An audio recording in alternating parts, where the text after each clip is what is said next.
TV Batuíra Portugal. Para lá do amanhã. O sono e os sonhos. Temos realmente revelações durante o sono do corpo físico? O que acontece quando adormecemos e penetramos no mundo invisível através do sono? E durante este sono, é possível reencontrarmos conhecidos e afetos desta e de outras vidas? Enquanto o corpo repousa, podemos ser alertados pelo nosso guia espiritual sobre possíveis erros que estamos a cometer na nossa vida? Destes encontros noturnos, o que é que se pode trazer para a vida prática? Este livro responde a estas e outras dúvidas intrigantes, mostrando com base em importantes autores como podemos ser beneficiados se aprendermos a prepararmos-nos para este desligar que acontece todas as noites.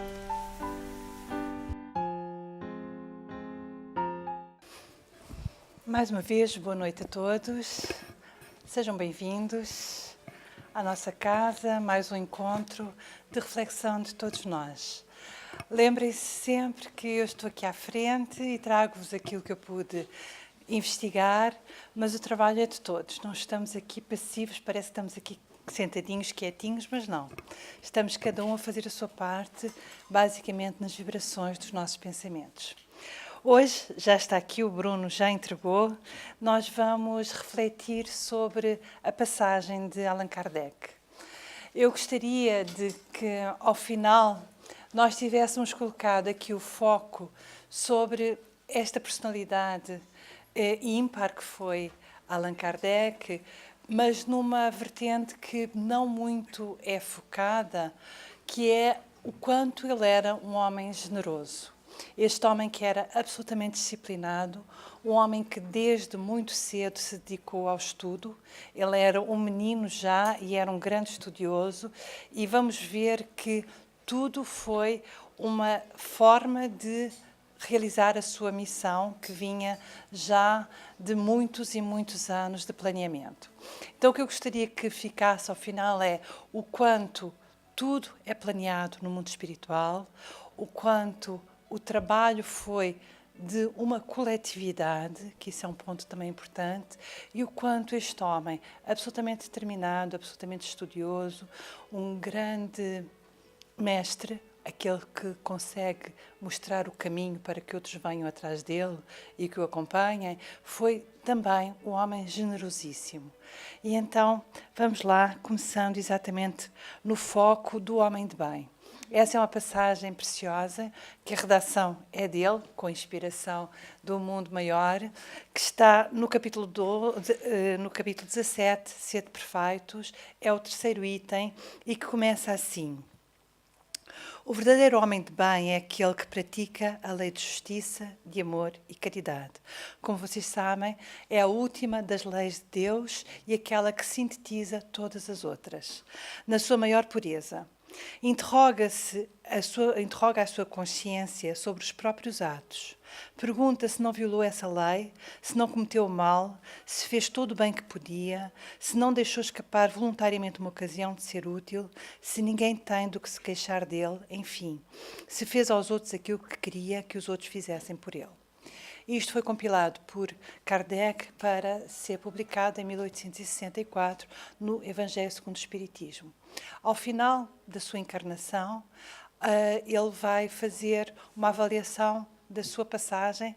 Ele sabia, porque tinha sido avisado, de que não teria muito tempo para realizar a sua missão. E por isso também, mas também porque era um traço da sua personalidade, ele era absolutamente determinado, trabalhava sem cessar e também debilitou mais o seu corpo por conta disso. Mas, ao final, vai fazer exatamente uma avaliação de que, em todos os momentos que ele pôde, ele sempre contribuiu para auxiliar o próximo, aquilo que era o amor em ação, a caridade. Mas, como vos disse, gostaria que o foco ficasse neste traço da personalidade que nós não temos sempre presentes, de Kardec, e também no planeamento da espiritualidade. Nós não temos noção do quanto tudo é um grande concerto orquestrado pelo mais alto. E então vamos, neste livro de psicografia de Francisco Cândido Xavier, do Irmão X, nós temos naquela que o título é Kardec e Napoleão, o dia 31 de dezembro de 1799. É o último dia do ano, seria ainda no século XVIII, estamos a estrear o século XIX. E é narrado pela espiritualidade. Vocês sabem que o Irmão X tinha como missão ser um cronista daquilo que se era possível arrecadar como a memória que havia na espiritualidade daquilo que a nós nos cabe mais de perto. E aqui ele vai nos contar de uma reunião que houve neste dia, então exatamente na passagem para o novo século, e em que havia uma coletividade de espíritos imensa, de espíritos de grande luz, e vamos ter aqui alguns deles no deslumbrante espetáculo da espiritualidade superior. Com a refulgência de suas almas achavam-se Sócrates, Platão, Aristóteles, Hipócrates, Agostinho, Fenelon, Giordano Bruno, Tomás de Aquino, São Luís de França, Vicente de Paulo, Joana d'Arc, Teresa d'Ávila, Catarina de Siena, Bossuet, Spinoza, Erasmo, Milton, Cristóvão Colombo, Gutenberg, Galileu, Pascal, Swedenborg e Dante Alighieri, para mencionar apenas alguns heróis e paladinos da renovação terrestre. Esta foi uma reunião que tinha centenas de espíritos. Vocês tenham, e aqui é uma pequena amostra. Se vocês têm aqui, e não havia só, aqui nós temos basicamente a cultura ocidental, mas havia também representantes da cultura oriental. Era uma reunião muito, muito importante que se estava a dar naquele momento. Dentre todos, no entanto, um deles avultava em superioridade e beleza. Tiara rutilante brilhava-lhe na cabeça, como que a aureolar-lhe, é muito difícil, isto aqui é para a aula de fonoaudiologia, aureolar-lhe de bênçãos o olhar magnânimo, cheio de atração e doçura. Na destra guardava um cetro dourado a recamar-se de sublimes cintilações. Nós temos nessa reunião muitos e muitos representantes da espiritualidade maior e também alguns encarnados que são em desdobramento levados até lá. E entre eles está Napoleão Bonaparte, que nesse momento já era o primeiro cônsul da República Francesa. Foi então que o corso, é ele, Napoleão, se pôs em lágrimas perante este espírito que foi aqui descrito, e levantando-se avançou com dificuldade na direção do mensageiro que trazia o báculo de ouro, postando-se genuflexo diante dele. O celeste emissário, sorrindo com naturalidade, ergueu-o de pronto e procurava abraçá-lo quando o céu pareceu abrir-se diante de todos. E uma voz enérgica e doce, forte como a ventania e veludosa como a ignorada melodia da fonte, exclamou para Napoleão, que parecia eletrizado de pavor e júbilo ao mesmo tempo: Irmão e amigo, ouve a verdade, que te fala em meu espírito. Eis está à frente do apóstolo da fé, que sob a égide de Cristo descerrará para a terra atormentada um novo ciclo de conhecimento. César ontem e hoje orientador, rende o culto da tua veneração ante o Pontífice da Luz. Renova perante o Evangelho o compromisso de auxiliar a obra renascente. Colocado pela sabedoria celeste na condição de timoneiro da ordem, no mar de sangue da Revolução, não olvides o mandato para o qual foste escolhido. Dentro do novo século, começaremos a preparação do terceiro milénio do cristianismo na Terra. Vejam bem, nós estamos a entrar no século XIX para começar a preparar o século XXI, não é assim? Novas concepções de liberdade surgirão para os homens, a ciência erguer-se-á, indefiníveis culminâncias, as nações cultas abandonarão para sempre o cativeiro e o tráfico de criaturas livres, e a religião desatará os grilhões do pensamento que até hoje encarceram as melhores aspirações da alma no inferno sem perdão. Confiamos, pois, ao teu espírito valoroso a governança política dos novos eventos e que o Senhor te abençoe. Este é um discurso bem grande que o Espírito da Verdade vai fazer a Napoleão, a relembrar-lhe do compromisso que ele tinha e da missão que ele tinha como o timoneiro político. Esta era a missão dele, era criar um mundo de paz para que aquele que vinha, que é Kardec, pudesse ter uma boa paisagem, pudesse ter um bom ambiente para se fazer a propagação da sua mensagem. Cânticos de alegria e esperança anunciaram nos céus a chegada do século XIX, enquanto o Espírito da Verdade, como vos disse, que era quem estava a comunicar-se, seguido por várias cortes resplandecentes, voltava para o alto, o inovidável Assembleia se dissolvia. O apóstolo, que seria Kardec, sustentando Napoleão nos braços, lembre-se, ele estava em desdobramento, conchegou de encontro ao peito e acompanhou bondosamente até religá-lo ao corpo de carne no próprio leito. Isto nós estamos em 1799, no último dia, a estrear 1800. Em 3 de outubro de 1804, o mensageiro da renovação renascia num abençoado lar em Leão, mas o primeiro cônsul da República Francesa, assim que se viu desembaraçado da influência benéfica e protetora do espírito de Allan Kardec e dos seus cooperadores, que retomavam, pouco a pouco, a integração com a carne, confiantes e otimistas, engalanou-se com a púrpura do mando e, embriagado de poder, proclamou-se imperador em 18 de maio de 1804. Nós sabemos que Napoleão já era uma reencarnação de alguns personagens que são bastante famosos pela sua grande capacidade como generais, como comandantes, não é assim? Mas também pela grande dificuldade de manterem-se sem serem num momento extremamente egocêntrico. E aqui Napoleão mais uma vez tropeçou nas suas próprias dificuldades e em 1804 ele chama Pio XII do Vaticano para vir à França, a Paris, para o entronar como imperador e durante bastante tempo, e nós sabemos o quanto isso afetou a nossa própria história, não é? A história de Portugal e do Brasil, ele teve esse momento de muito mando para depois ser colocado, e é também nesta crónica do Irmão X, é colocado que, pela espiritualidade maior, também ele foi colocado em Santa Helena para ter os seus últimos anos de vida, como uma tentativa de ele próprio se redimir, não é? E voltar para a espiritualidade menos mal, mas teve que ser retirado porque, mais uma vez, ele não conseguiu cooperar com aquela que era a sua missão.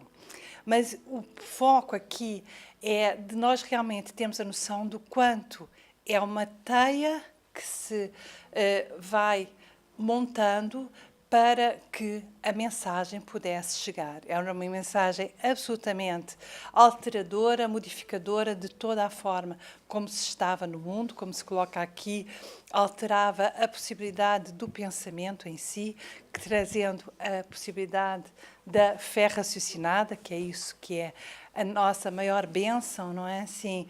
E o quanto isso era um conjunto de personagens que do lado de lá e do lado de cá cooperariam para que a missão pudesse ser bem realizada. Allan Kardec vai reencarnar em 1804, em 3 de outubro, e ele vai ter como o grande fio da sua existência o estudo, o ensino.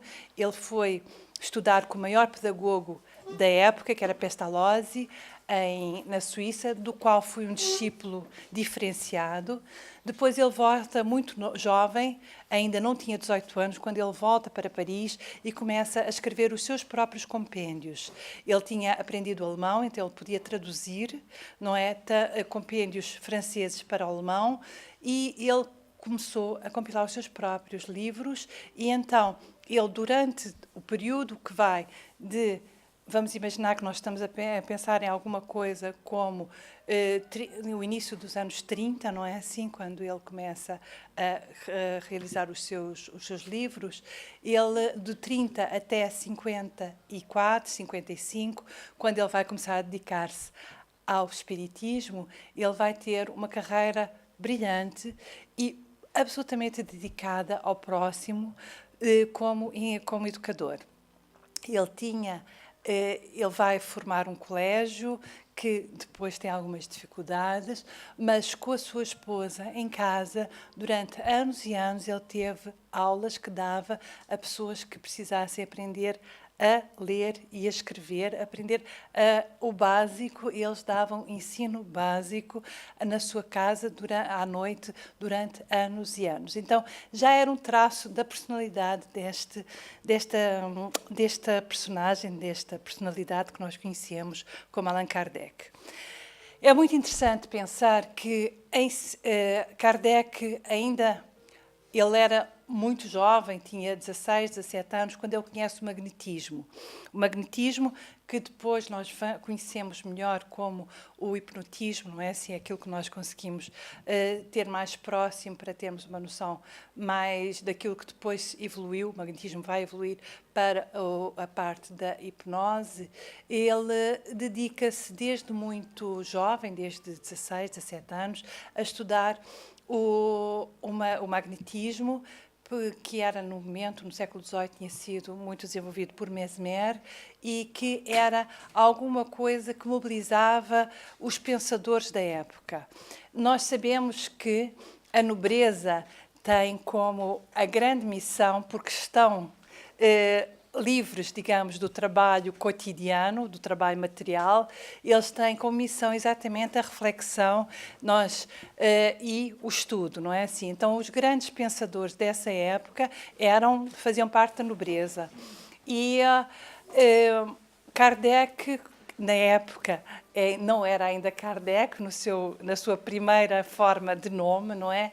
Que era Hippolyte Léon Denisard Rivail, que era o seu nome de batismo. Ele estudou durante muito tempo o magnetismo. E é impressionante ver como tudo é uma preparação. Quando lhe são colocadas, em 1854, quando lhe são colocadas a realidade das mesas dançantes e que depois passaram a ser as mesas pensantes, não é? Ele primeiro achou aquilo tudo muito estranho, mas rapidamente, quando viu as primeiras formas, ele conseguiu reconhecer que havia uma continuidade entre aquilo que era o magnetismo e essa forma de manifestação. E é essa possibilidade de raciocínio que o vai permitir começar a fazer todo o trabalho de investigação, que foi um trabalho científico, vocês sabem. Ele vai primeiro, em 1854, ele sabe pela primeira vez que existem as mesas dançantes. Depois, em 1855, ele vai assistir à primeira sessão e rapidamente ele retira-se daquilo que era ainda o meio de diversão, porque era aquilo que era, na realidade, para todos aqueles que participavam, era uma forma de distração, de diversão. Ele retira-se desse âmbito da diversão e passa a ir para uns núcleos mais restritos, de poucas pessoas, com médiuns bastante jovens e que tinham uma capacidade muito boa de mediunidade, e ele começa a fazer o seu trabalho de investigação. E vejam bem, isto é 55... E em 57, em abril de 57, ele já tem o Livro dos Espíritos compilado. É muito impressionante a determinação, a rapidez e o quanto ele reconheceu que estava ali a sua missão. Mas ele teve algumas comunicações que foram contando disso, da sua missão.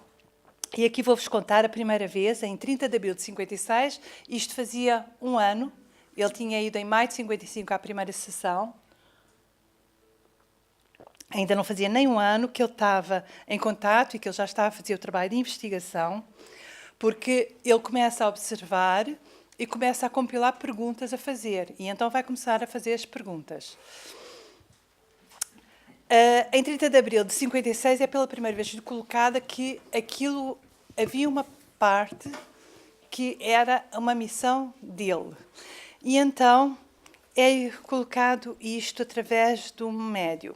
Depois, cada um no posto que foi preparado, porque de tudo se fará mistério, pois que tudo será destruído, ao menos temporariamente, deixará de haver religião e uma se fará necessária, mas verdadeira, grande, bela e digna do Criador. E agora diretamente para ele. Seus primeiros acessos já foram colocados. Quanto a ti, Rivail, a tua missão é aí. Ele, Rivail, virá em segundo lugar. É o obreiro que reconstrói o que foi demolido. Havia uma determinada forma de estar no mundo que estaria a ruir e que havia uma nova forma que estaria a ser construída, os alicerces já foram colocados e ele tinha uma missão de reconstrutor. Isto foi em 30 de abril de 56. Aquilo foi tão peremptório, tão direto para ele, que ele ficou muito abalado. Ele, Hippolyte Léon Denisard, Rivail, e foi perguntando em sessões posteriores se os espíritos, e ele vai primeiro perguntar agora é Hahnemann, aqui a pergunta é feita a Hahnemann em 7 de maio de 56. Outro dia disseram os espíritos que eu tinha uma importante missão a cumprir e me indicaram o seu objeto. Desejaria saber se confirmas isso. Esta é a forma do espírito científico trabalhar, não é assim? Há uma determinada informação, é preciso ratificá-la ou negá-la, não é? Essa é a forma. Sim, esta é a resposta de Hahnemann.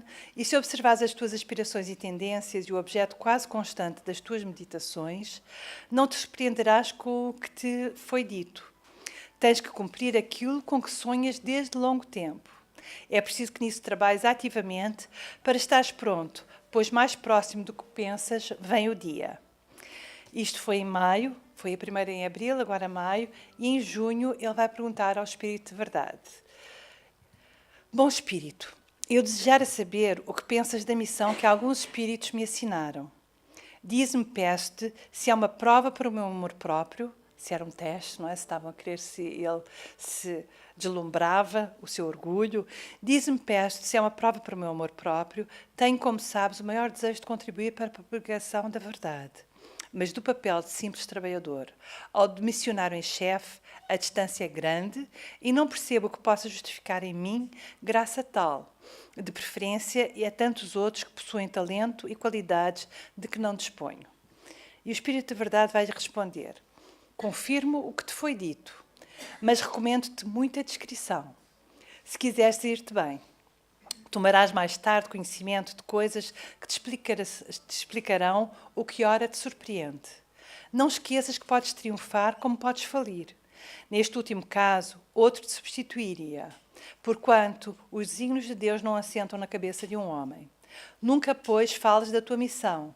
Seria a maneira de a fazeres malograr-se. Ela somente pode justificar-se pela obra realizada, e tu ainda nada fizeste. Se a cumprires, os homens saberão reconhecê-lo, cedo ou tarde, visto que pelos frutos é que se verifica a qualidade da árvore. E Kardec vai responder como Maria respondeu ao anjo quando foi avisada que ela seria a mãe do Salvador. Nenhum dos anjos tenho certamente que me vangloriar de uma missão na qual dificilmente creio. Se estou destinado a servir de instrumento aos desígnios da providência, que ela disponha de mim. É exatamente a mesma forma de dizer: eis aqui a serva do Senhor. Nesse caso, reclamo a tua assistência dos bons espíritos, no sentido de me ajudarem e ampararem na minha tarefa. E o Espírito da Verdade vai dizer: a nossa assistência não te faltará, mas será inútil se do teu lado não fizeres o que for necessário. Tens o teu livre-arbítrio, do qual podes usar como entenderes. Nenhum homem é constrangido a fazer coisa alguma. Vejam bem que aqui estava uma missão. Vocês viram a preparação que houve, aquela reunião que houve em 1799, não é? A dimensão da preparação. Mas mesmo assim, aqui é colocado que ele tem o livre-arbítrio e dependerá dele realizar ou não a missão para a qual estava designado. É muito semelhante à situação que foi vivida também por Chico Xavier, numa conversa com Emmanuel, em relação aos livros que havia como compromisso escrever também. É a mesma coisa colocada. Se puderes e conseguires, nós damos total apoio. Mas não és único, não és insubstituível. E vejam bem, nós estamos aqui a falar de o máximo que nós podemos imaginar de preparação e de conjunto de trabalhadores que estão orquestrados para uma determinada missão. É bom que a nossa humildade seja aqui reforçada até ao último grau, não é assim? É muito interessante este livro. Esta biografia é uma compilação de dados bibliográficos e biográficos e algumas reflexões sobre, que foi feita por Zeus van Tuyl e Francisco Thyssen. E tem muitos pontos interessantes, basicamente porque eles fazem uma compilação de dados muito grande e que eles põem à disposição para a posteridade. E algumas partes eles fazem de reflexões. Então temos dados objetivos que foram muito bem compilados. Aqui é uma reflexão muito interessante que eles fazem de ciclos de 7 anos. Vocês sabem que em 31 de março de 1848 foi aquela noite que em Hydesville houve a comunicação entre uma das irmãs Fox e o espírito que se manifestava através de pancadas naquela casinha lá no interior do estado de Nova Iorque. É exatamente no dia 31 de março que uma das meninas decide propor-lhe que ele responda sim ou não, e assim começam a haver uma comunicação. Abriu-se aí um momento na história da humanidade em termos da comunicação entre o lado de cá e o lado de lá da vida. E isso foi em 31 de março de 1848. Como vos disse, nós hoje estamos a celebrar aqui um momento em que Kardec volta para casa com a sua missão mais do que bem cumprida, a 31 de março de 1869. Nós temos, portanto, aí 21 anos. São aos ciclos, 3 ciclos de 7 anos, não é? É interessante porque há aqui um determinado momento, um determinado processo que se encerra aqui. Em 55 a 69, nós vamos ter 2 ciclos de 7 anos, é o tempo em que Kardec vai fazer a elaboração e a publicação das suas obras base, do seu Pentateuco.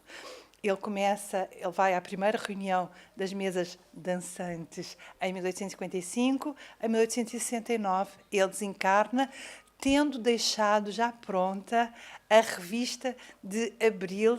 Ele fazia o primeiro livro é em abril de 1857, o Livro dos Espíritos, ainda na sua primeira edição, que é aquela que só tem 501 perguntas. Mas em 1 de janeiro de 1858, no ano imediatamente a seguir, ele começa a fazer a Revista Espírita. E era um trabalho mensal que ele fazia, de compilação de comunicações que chegavam do mundo inteiro, onde exatamente o objetivo dele era trazer para o cotidiano das pessoas, conseguir compilar aquilo que chegava de todos os lados do mundo e conseguir irradiar a informação também para todos aqueles que tivessem interesse. O trabalho da revista, que nós aqui tentamos continuar, não é assim? É um trabalho de divulgação muito, muito importante e de compilação da informação que existe, não é? E esse trabalho, vejam bem, a presença de espírito que existe em Kardec, que imediatamente a seguir, em 57 ele tinha editado o primeiro livro, e em janeiro de 58 ele começa a Revista Espírita e ele vai deixar esse legado que continuaram por décadas ainda. Nós temos, ele quando desencarna em 31 de março, já estava a revista de abril totalmente pronta. E então, só na revista de maio é que é comunicado o falecimento dele em 31 de março, porque a de abril já estava fechada, não é assim? Então vejam que aqui coloco os livros. É importante nós termos noção de que a primeira edição do Livro dos Espíritos, que sai em 18 de abril de 57, só tinha 501 perguntas. Que nós conhecemos hoje, a forma que conhecemos hoje, é aquela que saiu em 1860. Depois tem o Livro dos Médiuns, em 1861. Já tinha havido um opúsculo sobre a prática da mediunidade que tinha sido publicado, entretanto, que depois foi alargado e que é o Livro dos Médiuns, em 1861, o Evangelho segundo o Espiritismo, em 64, em 65, o Céu e o Inferno, e em 68, a Gênese. E, como vos disse, a Revista Espírita, que vinha desde 1 de janeiro de 58 e que, quando ele desencarna, de abril já estava pronta. O trabalho é incessante, é colocado pela espiritualidade desde Como vos mostrei, em 56, ele tem, em abril de 56, a primeira formação de que ele tinha um trabalho muito importante a realizar como compilador, como sistematizador, como aquele que vai fazer a compilação de toda essa informação, de todo esse ensinamento da espiritualidade, mas também lhe é colocado que ele não iria ter muito tempo. E basicamente porque o corpo físico dele era muito massacrado pelo trabalho que ele tinha que realizar. Ele trabalhava dia e noite. Dormia muito pouco, às 4h30 da manhã de todos os dias ele estava acordado. Vocês lembram-se que não havia exatamente eletricidade como nós a temos hoje, não é? Para eles, naquele momento, a eletricidade estava a aparecer e era uma grande novidade, mas não havia nas casas. Então, ele tinha que ter aquelas... A iluminação era a petróleo e tudo isso era extremamente tóxico, não é assim? Então, o seu organismo físico foi muito debilitado por todo o trabalho que tinha que realizar. Em 60, numa das comunicações, ele fez o tempo, disseram que ele teria o tempo necessário para realizar todo o trabalho que tinha que fazer e que depois ficaria pouco tempo na espiritualidade e voltaria para fazer uma segunda parte, digamos. E ele fez as contas em 1860 e achou que ele deveria desencarnar por volta de 1870. Não errou muito, porque desencarnou em 31 de março de 1869. E esse tempo de antecipação é exatamente o castigo do corpo pelo excesso de trabalho. E vou-vos contar a narrativa da sua passagem pela voz de um dos grandes amigos dele, que vai contar, é o Sr. Miller, que vai escrever uma carta para Lyon, para um amigo também em Lyon, e ele vai descrever assim: ele morreu esta manhã, entre as 11 e as 12 horas, subitamente, ao entregar um número da revista a um caixa de livraria que acabava de comprá-lo. Ele curvou-se sobre si mesmo, sem proferir uma única palavra, e estava morto. Foi absolutamente fulminante, um aneurisma da aorta. Sozinho em sua casa, Kardec punha em ordem livros e papéis para a mudança que se vinha processando e que deveria terminar amanhã.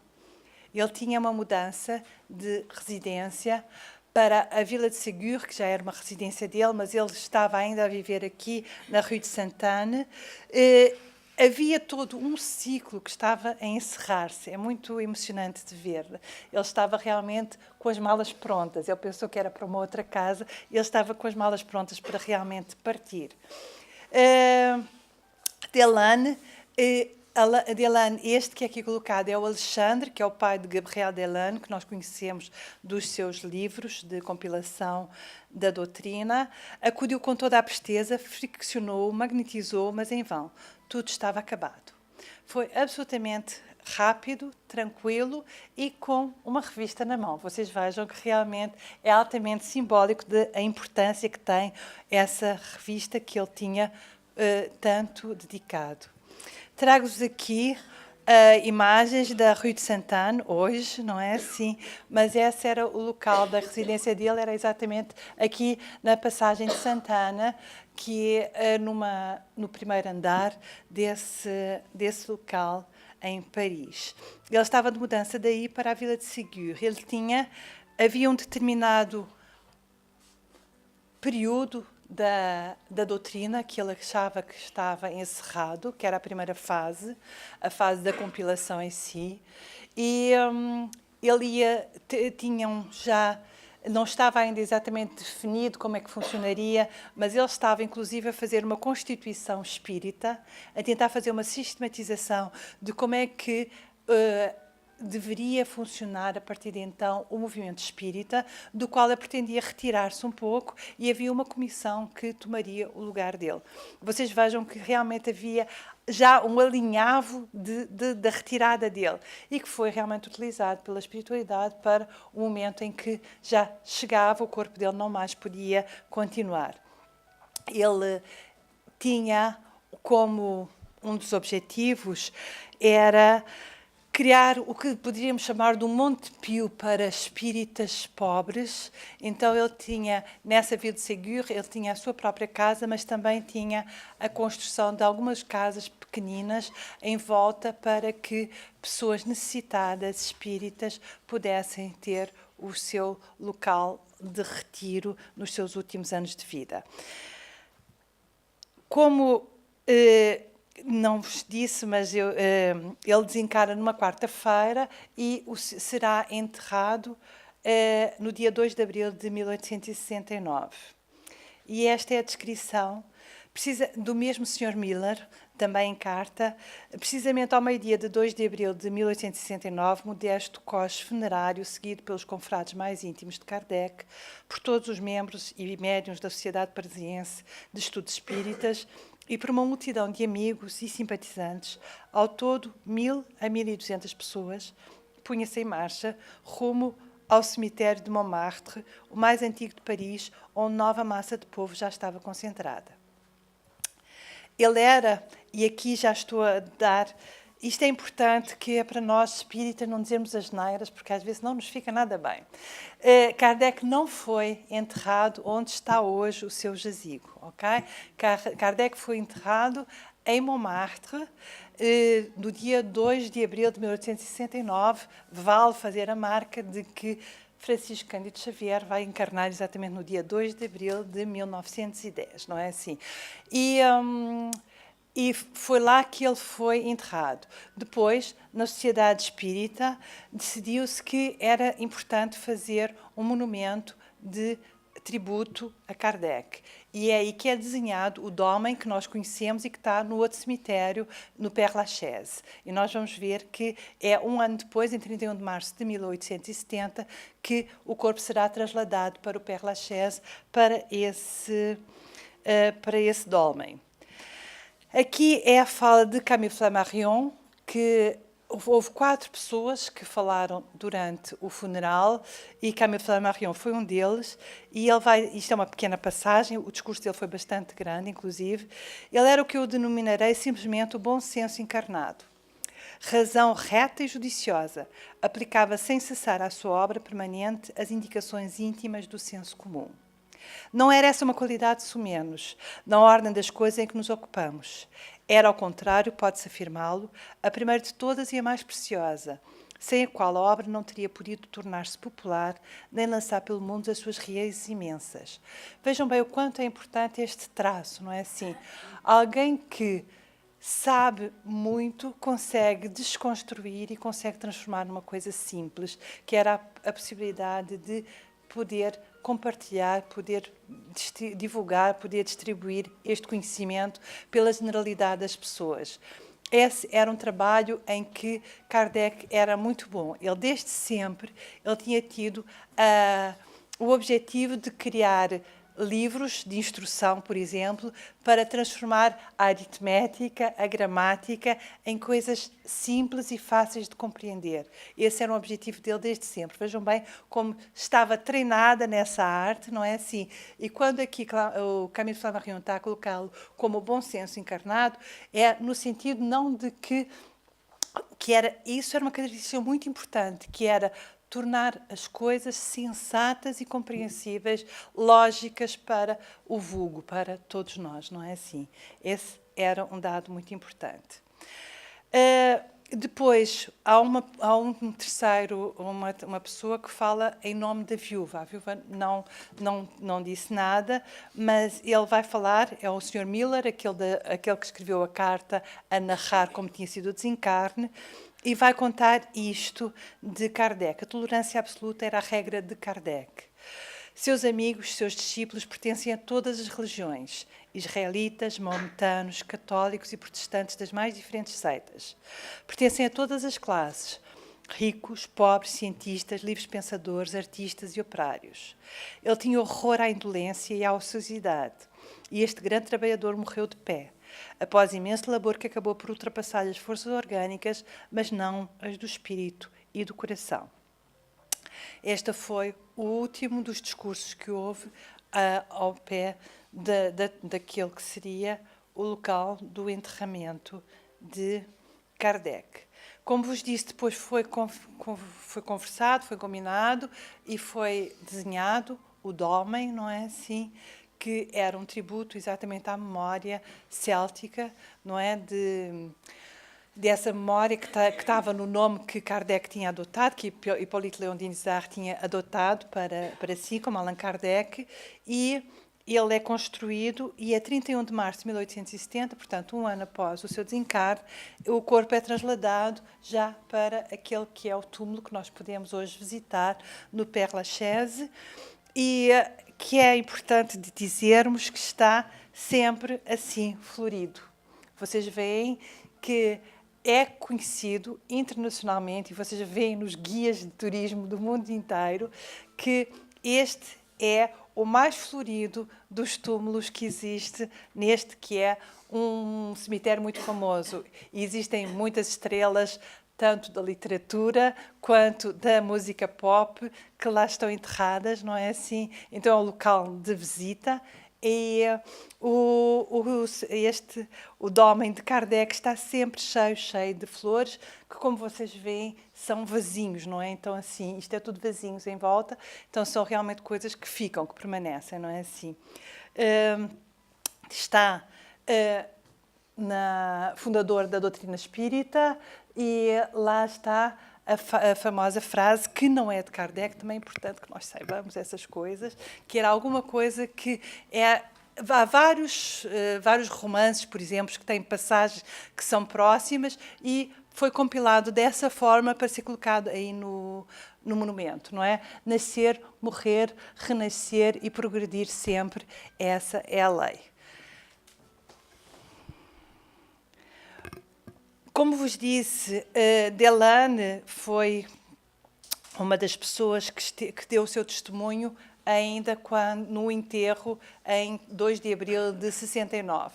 Mas em março de 70 ele estava doente, estava acamado, não pôde estar presente, e então escreveu uma carta. E é uma carta de que vos trago aqui um excerto grande, porque realmente é muito emocionante enquanto testemunho dessa que era... o foco na personalidade que eu gostaria que ficasse em nós, desse homem de bem que era este grande estudioso, este grande pedagogo, este grande trabalhador. E então esta é a carta de Delane, como dando o testemunho no momento da inauguração do monumento em memória de Kardec. Como testemunhei, ele era um dos próximos, era um dos íntimos de Kardec e da sua esposa, Amélie Gabriel, e tanto era próximo que o Gabriel, que era um pequenino, não é? Ele, quando o Kardec desencarnou, tinha 12 anos, mas é alguém que foi criança, cresceu ali junto com o casal, que era próximo, realmente eram íntimos, os seus pais eram íntimos do casal, Gabriel, Amélie Gabriel e Kardec. Como testemunhei algumas das suas boas ações, creio não ser descabido fazer algumas citações aqui. Um amigo meu de Joinville, o Sr. P., veio ver-me certo dia. Fomos juntos à Vila Ségur, a fim de visitar o mestre. No decorrer da conversa, o Sr. P. narrou a vida de privações por que passava um compatriota seu, já avançado em idade, e a quem tudo faltava, inclusive agasalhos, para se cobrir no inverno e obrigado a proteger os pés desnudos em toscos tamancos. Esse homem de bem... longe estava de se lastimar e, sobretudo, de pedir auxílio. Era um pobre envergonhado. É que uma brochura espírita lhe caíra sob os olhos, permitindo-lhe a aurir na doutrina a resignação para as suas provas e a esperança de um futuro melhor. Vi então rolar uma lágrima compassiva dos olhos de Allan Kardec e, confiando ao meu amigo algumas moedas de ouro, disse-lhe: tomai-as para que possais prover às necessidades materiais mais prementes do vosso protegido. E já que ele é espírita e as suas condições não lhe permitem instruir-se tanto quanto ele desejaria, voltai amanhã. Sereis portador de todas as obras de que eu puder dispor, a fim de as entregar a ele. Allan Kardec cumpriu a promessa, e hoje o velhinho bendiz o nome do benfeitor que, não satisfeito em socorrer a sua miséria, ainda lhe dava o pão da vida, a riqueza da inteligência e da moral. Alguns anos atrás, recomendaram uma pessoa reduzida à extrema miséria, expropriada violentamente da sua casa e julgada sem recursos no meio da rua com a mulher e os filhos. Fiz-me intérprete desses infortunados junto ao Mestre.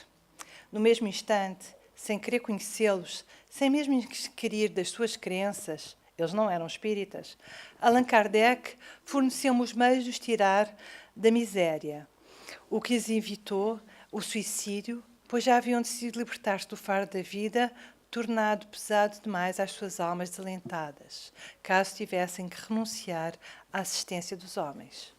Enfim, permiti que eu narre ainda o seguinte fato, em que a generosidade de Kardec rivaliza com a sua delicadeza. Um espírita, residente num lugarejo situado a 20 léguas de Paris, havia pedido a Allan Kardec que lhe concedesse a honra de uma visita, a fim de que este assistisse às manifestações espíritas que com ele se produziam. Sempre solícito quando se tratava de prestar um obséquio e atento ao princípio de que o espiritismo e os espíritas devem assistir os humildes e os pequenos, logo partiu acompanhado de alguns amigos e da senhora Allan Kardec, sua estimada companheira. Não teve por que se arrepender de sua resolução, porquanto as manifestações que testemunhou foram verdadeiramente notáveis.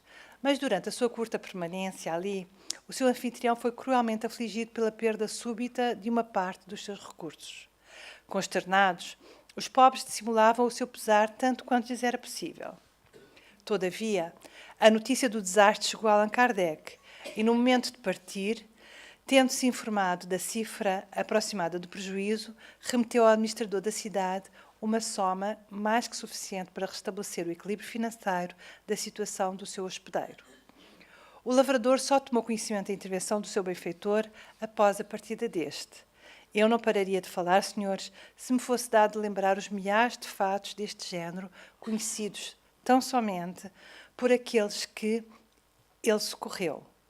Porque ele não aliviava apenas a miséria material, mas também levantava, com palavras confortadoras, o moral abatido, isto sem que a sua mão esquerda jamais soubesse que dava a direita. Antes de terminar, impossível resistir ao desejo de vos revelar este último fato. Uma tarde, certa pessoa de minhas relações que passava por cruéis provações, mas que a todos ocultava a sua miséria, encontrou na portaria uma carta lacrada, restrita a estas simples palavras, da parte dos bons espíritos, contendo recursos suficientes para ajudá-la a sair da crítica situação em que se achava. Do mesmo modo que a bondade do mestre descobrira o infortúnio, meu amigo, guiado por alguns indícios e pela voz do coração, logo reconheceu o seu anónimo benfeitor. Eis o coração desse filósofo, tão desconhecido durante a sua vida. A despeito de tudo, quem mais do que ele, tão bom, tão nobre, tão grande em suas palavras, quanto em suas ações, foi mais alvo da injúria e da calúnia. E, contudo, não tinha como inimigos senão os que o não conheciam. Porque quando o apreciavam melhor, mesmo sem partilhar as suas opiniões filosóficas, eram forçados a render homenagem à sua boa-fé. Seus críticos, que dele não conheciam senão a bandeira, tentaram indispô-lo contra a opinião pública, sem averiguar se os boatos que produziam continham o menor fundamento. Mas ele empunhou essa bandeira tão altiva e firmemente que nenhuma mancha foi capaz de atingi-la e a lama com que a queriam encobrir apenas sujou a mãos dos panfletários. Caro mestre, nobre e grande espírito, parem tua majestade sobre os que te amam e respeitam. Observa os que te são inteiramente votados. Continua sobre eles a tua intervenção caridosa e protetora. Transmite às tuas almas o fogo sagrado que te anima, a fim de que, profundamente convencidos dos imortais princípios que professaste, possam eles marchar sobre as tuas pegadas, imitando as tuas virtudes.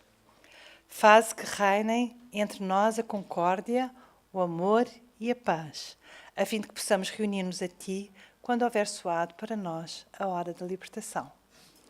Este é o testemunho do amigo querido de Kardec, Alexandre Delane, de que nós conhecemos melhor o trabalho do seu filho Gabriel, e que realmente é muito emocionante enquanto testemunho dessa faceta de Kardec de que nós conhecemos menos e que foi continuada de uma forma bastante emocionante também, porque poderia estar-se a descrever o testemunho que Chico Xavier deu ao longo de toda a sua vida, não é assim? Essa parte de dar algumas moedas e dizer que era da parte dos bons espíritos, era alguma coisa que foi presente. Vejam como fica essa memória, essa prática, não é assim?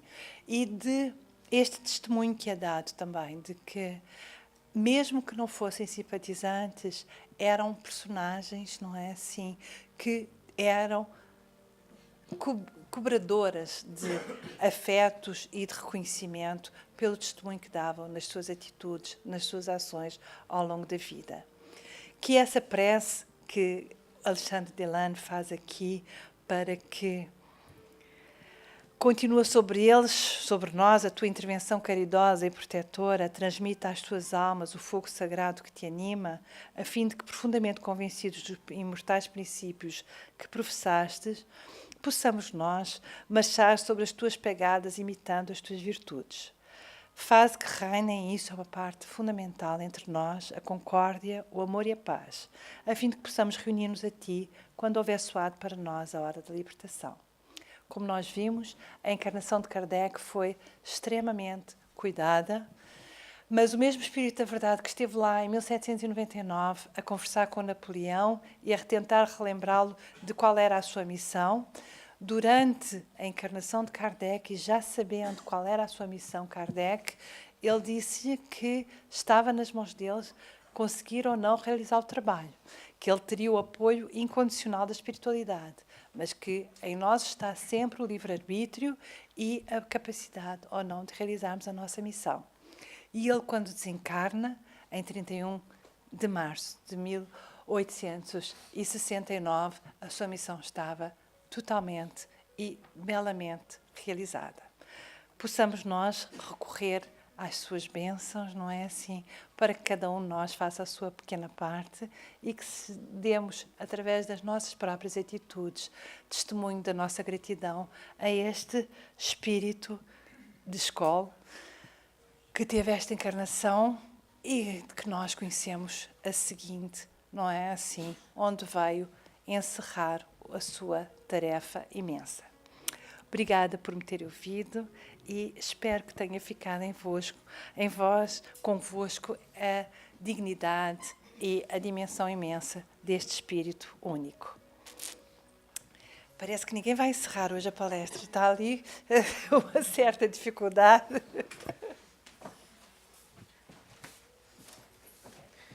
Boa noite a todos. Pronto, a Ana Catarina veio-nos falar sobre alguém que permitiu que nós estivéssemos aqui hoje, não é?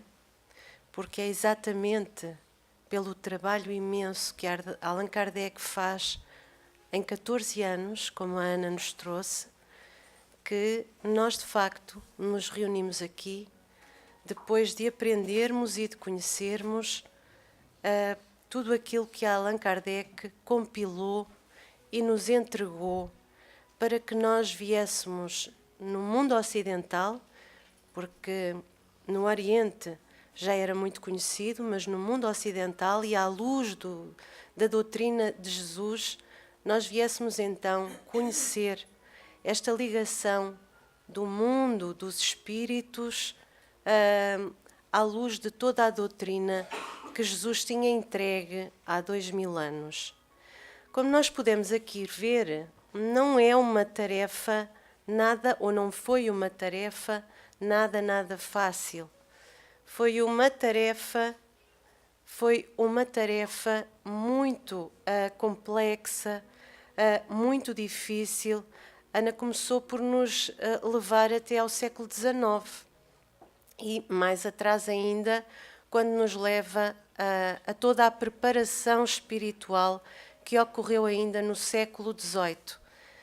Ninguém nasce desamparado, e a Ana falou-nos aqui acerca do amparo que Allan Kardec teve antes de encarnar e durante toda a sua vida. Ele tinha como espírito protetor o espírito da verdade, e isso fica muito claro na Revista Espírita. Ele vai fazer todo esse percurso que ele próprio, como a Ana nos contou, que ele próprio decidiu fazer num momento muito difícil da história da humanidade, não só na França, como também porque as ideias, sejam as filosóficas, sejam as ideias políticas, elas modificavam-se profundamente. E Allan Kardec vai trazer uma nova visão sobre o modo como nós iríamos ver filosoficamente também a religião. E mais tarde Emmanuel trará esse triângulo de que Kardec começou essa construção entre ciência, religião e filosofia, sendo de facto o ponto crucial a religião, não é? Mas todos eles eram importantes, como nos vai mais tarde dizer Emmanuel através de Chico Xavier. É evidente que depois nós podemos imaginar o desencarne a seguir de um espírito que cumpre a sua missão. Como foi recebido no plano do espírito. Este é um aspecto importante do qual nós podemos refletir. A Ana fala-nos de um longo percurso, de um esforço imenso, de um trabalho imenso em que ele se doou completamente. E, de facto, Allan Kardec foi com certeza recebido no plano do espírito, na luz